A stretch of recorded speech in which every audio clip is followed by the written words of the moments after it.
Здравейте! Нека да видим каква ще бъде енергията за днес, 16 декември. Какво ще ни покажат картите за днес, 16 декември. Нека да видим.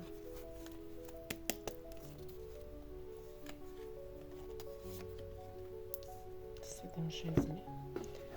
Нека да видим дали е нормално какво ще ни покажат картите за днес. Картите на Новември.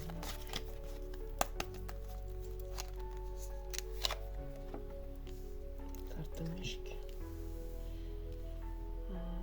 Карта 7 жезли ни показва, че днес е ден за увереност и устояване на личните ви граници.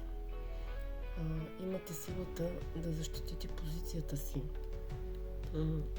Карта мишки ни показва освобождаване от дребни тревоги и напрежение. Пазете енергията си и не се въвличайте в излишни спорове. В работата е необходимо да устоявате позицията си, но без да се изтощавате от дребни конфликти.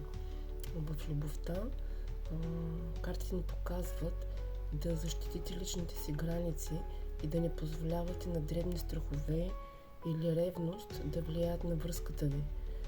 Един спокоен разговор ще разясни напрежението между вас. Благодаря ви!